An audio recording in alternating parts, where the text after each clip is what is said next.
छठी माई के आराधना में समर्पित सभी भक्तजनों को मेरा हृदय से नमस्कार।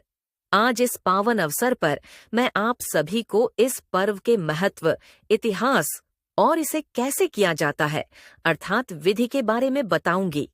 तो आप सभी से निवेदन है कि आप मेरी बातों को ध्यानपूर्वक और श्रद्धापूर्वक सुने। छठ पूजा हिंदू धर्म का सबसे पवित्र त्योहार है जो खासकर बिहार, उत्तर प्रदेश और नेपाल के कुछ हिस्सों में मनाया जाता है। यह त्योहार हिंदू कैलेंडर के अनुसार कार्तिक महीने के छठे दिन शुरू होता है और सूर्य देव और उनकी पत्नी उषा की पूजा के लिए समर्पित होता है। इस दिन लोग सूर्य देव को धन्यवाद देते हैं और उनसे स्वास्थ्य, समृद्धि और लंबी उम्र की दुआ करते हैं। छठ पूजा 4 दिनों तक मनाई जाती है और इसका मुख्य दिन तीसरा होता है।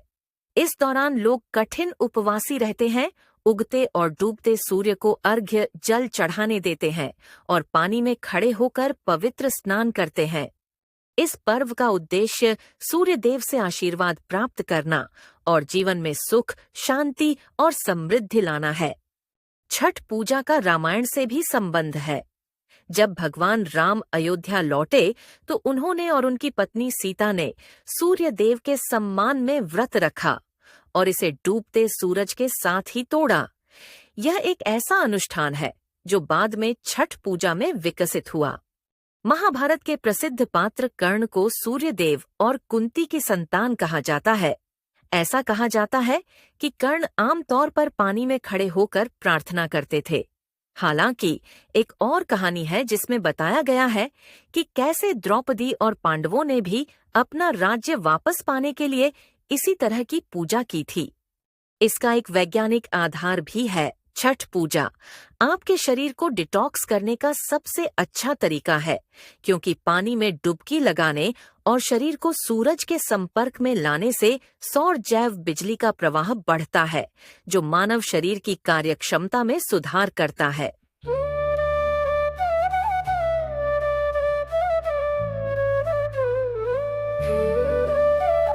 केरवा के पात पहुँकेलन सूरज मल झांके उके। केरवा के पात पहुँकेलन सूरज मल झांके उके। ओ करीले छठ बरतिया से झांके उके।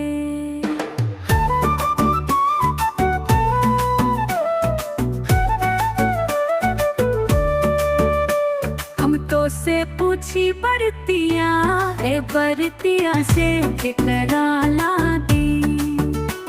हम तो से पूछी बरतिया ए बरतिया से केकरा लागी। हे करेलू छठ बरतिया से केकरा लागी। हे करेलू छठ बरतिया से केकरा लागी। हम रोज बेटवा संजू ऐसन बेटवा से ओकरे लागी। हम रोज बेटवा संजू ऐसन बेटवा से ओकरे लागी। हे करीले छठ बरतिया से ओकरे लागी। हे करीले छठ बरतिया से ओकरे लागी।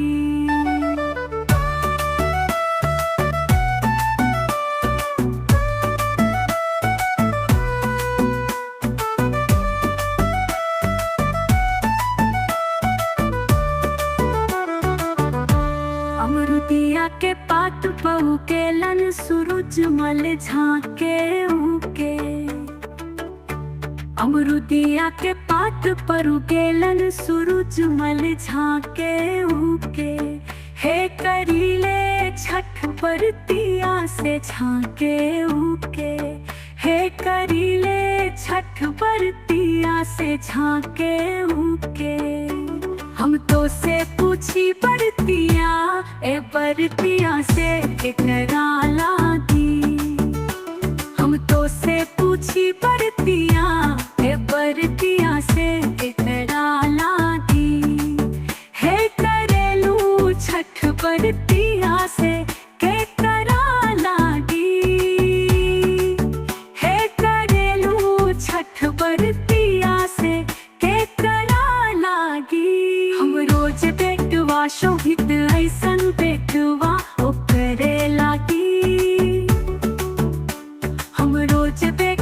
शोभित ऐसन बेटवाओ करे लागी।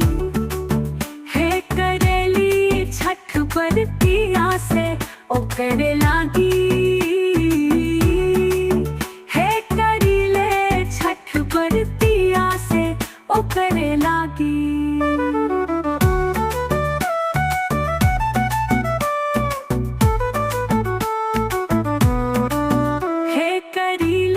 छठ बरतिया से उनके लागी। हे करीले छठ बरतिया से उनके लागी। केरवा के पात पऊ के लन सूरज मल झांके ऊके।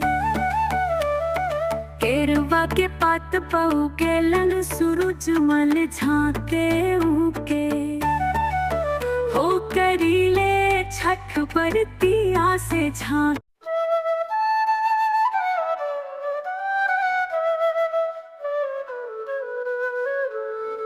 कुछ ही बास के बहंगिया बहंगी लचकत जाए। बहंगी लचकत जाए।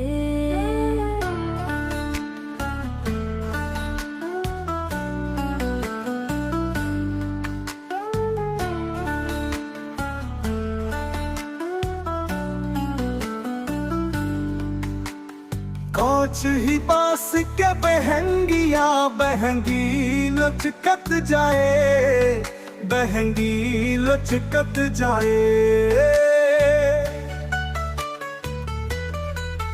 रहिया में पूछे पटोहिया बहंगी के कर जाए। बहंगी के कर जाए। आंधर होई बेरे पटोहिया बहंगी छठी माई के जाए। बहंगी छठी माई के जाए। छठी माई के होई रे बरतिया सब अर्घ देवे जाए। सब अर्घ देवे जाए। में पूछे रे पटोहिया बहंगी के कर जाए। बहंगी के कर जाए। अंधर होई बेरे बटोहिया बहंगी छठी माई के जाए। बहंगी छठी माई के जाए।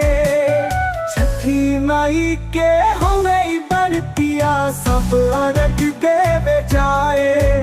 सब अर्घ देवे जाए। बहंगी लचकत जाए।